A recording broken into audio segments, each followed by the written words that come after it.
नमस्ते, मैं हूँ अनुराधा और आप सबका अनुराधा मेडिकल क्लासेस में स्वागत करती हूँ।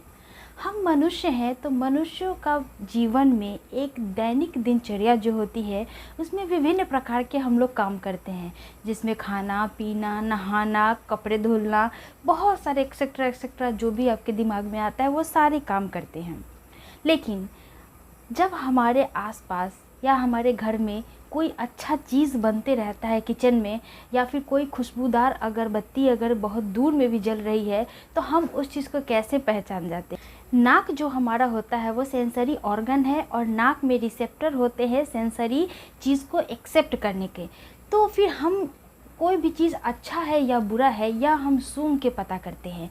लेकिन स्निफिंग फैंटेसी जो होता है, यानी कि सूंघने की कल्पना करना, एक होता है एक्चुअल में सूंघना, एक होता है कल्पना करना। तो आज का हमारा जो टॉपिक है वह है स्निफिंग फैंटेसी, यानी कि कल्पना करना सूंघने की, और सूंघ कर कल्पना करके बहुत सारे चीज़ों को जो आपके शरीर के अंदर होने वाले हार्मोनल चेंजेस है उसको प्रेरित करना, उसको उत्तेजित करना सिर्फ सूंघ करके। आज हम लोग इस टॉपिक पे बात करेंगे कि इसका क्या बेनिफिट है और क्या इसका जो नेगेटिविटी होता है वह होता है।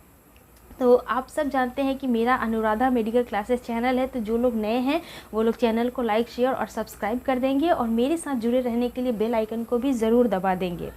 और मैं चाहती हूँ कि सभी लोग अपने अपने फीडबैक कमेंट बॉक्स में ज़रूर देंगे, बिकॉज़ यह जो है एक आम समस्या है। समस्या इसलिए मैं बोल रही हूँ बिकॉज़ ये जो सूंघने वाली जो प्रॉब्लम होती है वो बहुत सारी निगेटिविटी लाती है। इसका पॉजिटिव रिस्पॉन्स भी है लेकिन उससे ज़्यादा नेगेटिव रिस्पॉन्स है मेरे अनुसार। क्यों मैं ऐसा क्यों बोल रही हूँ? क्योंकि मान लीजिए किसी व्यक्ति को कोई नेगेटिव चीज़ जो होता है स्मेल, जैसे स्मेल हो गया, बॉडी स्मेल हो गया, क्लोथ का, कपड़ा का स्मेल हो गया, वो सारे चीज़ों का स्मेल करके क्या होता है, बहुत अच्छा फील होता है।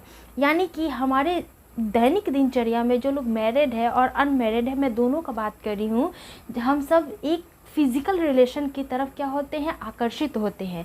जब भी हम क्या होते हैं, अपने दिनचर्या के अनुसार जब काम करते हैं और रिलैक्स होते हैं, तो हमें क्या होती है, एक अलग तरह की अनुभूति होती है, रिलैक्सेशन चाहिए होता है, जिसमें यह जो सेक्सुअल रिलेशनशिप होता है वह एक बेहतरीन वे प्रोवाइड कराता है अपने फिज़िकल और मेंटली स्टेबिलिटी के लिए।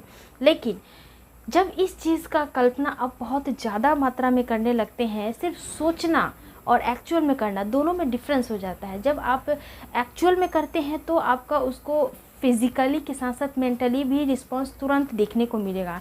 लेकिन जब आप कल्पना करते हैं, फैंटेसी करते हैं, तो उस केस में आपके शरीर पे नेगेटिव इफ़ेक्ट भी पड़ता है।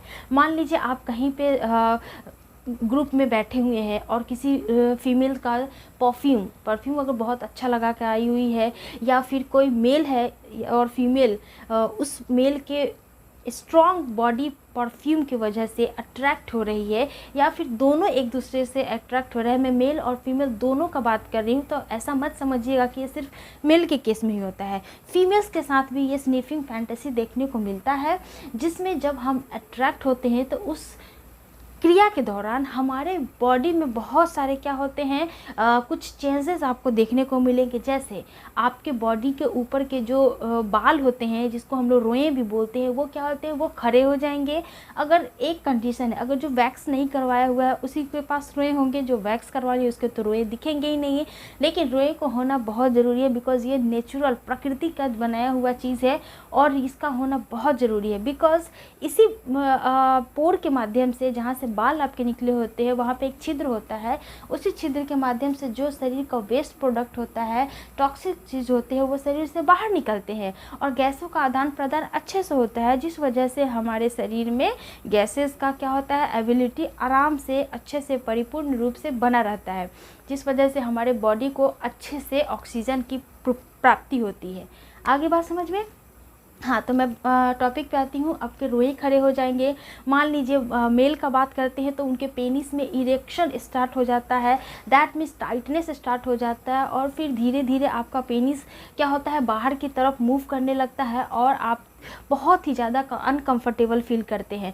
मान लीजिए बहुत सारे ग्रुप में लोग बैठे हैं और सब लोग नॉर्मली बिहेव कर रहे हैं, बट आपके बॉडी एक्टिविटी से अगर पता चल रहा है कि आप सेक्सुअल के मूड में आ रहे हैं, सेक्सुअल एक्टिविटी के मूड में आ रहे हैं किसी चीज़ को सूंघने से, दैट मीन्स आपका क्या हो रहा है, वहाँ पे इंप्रेशन डाउन हो रहा है, आप वहाँ पे अपने आप को अनकंफर्टेबल फील करेंगे।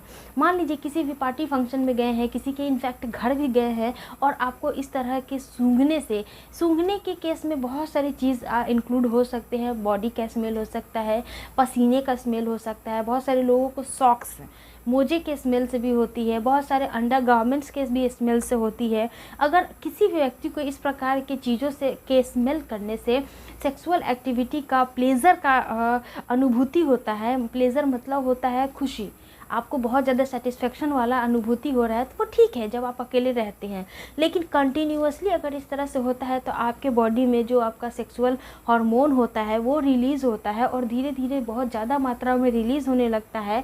और सोचते सोचते जब आपको फिज़िकल एक्टिविटी करने के लिए कोई चीज़ अवेलेबल नहीं हो पाता है, कोई चीज़ मतलब फीमेल अवेलेबल नहीं हो पाती है, तो फिर उस केस में हम वीक पड़ जाते हैं और गलत तरीक़ा से कोई भी दूसरा रास्ता अपनाने के लिए मूव कर देते हैं। ठीक है, तो ये आपका स्निफिंग का कुछ डेफिनेशन था, कुछ तरीका था जिससे मैंने आपको समझाने का बहुत प्रयास किया है। अगर कुछ नेगेटिविटी का बात करें तो इसका नेगेटिविटी सबसे ज़्यादा आपको कहाँ पे देखने को मिलता है, हेल्थ पे देखने को मिलता है। आपका स्वास्थ्य क्यों बोला जाता है, स्वास्थ्य ये हमारी सबसे बड़ी पूंजी होती है।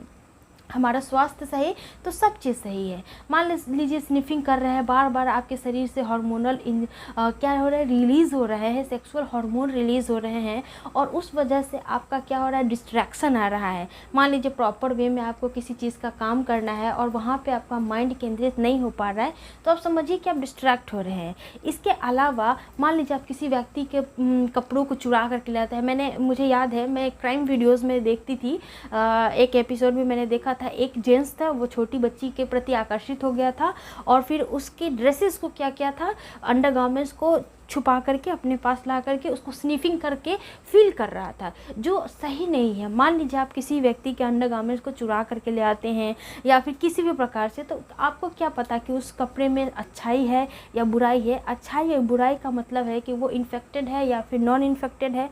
मान लीजिए गर्मियों का सीज़न है, आप किसी का अंडरवियर को लेकर के स्निफ कर रहे हैं, नाक के पास, अपने मुंह के पास ला रहे हैं, तो आप इमेजिन कर सकते हैं कि वहाँ पे क्या होगा, माइक्रोबैक्टीरियल ग्रोथ होगा।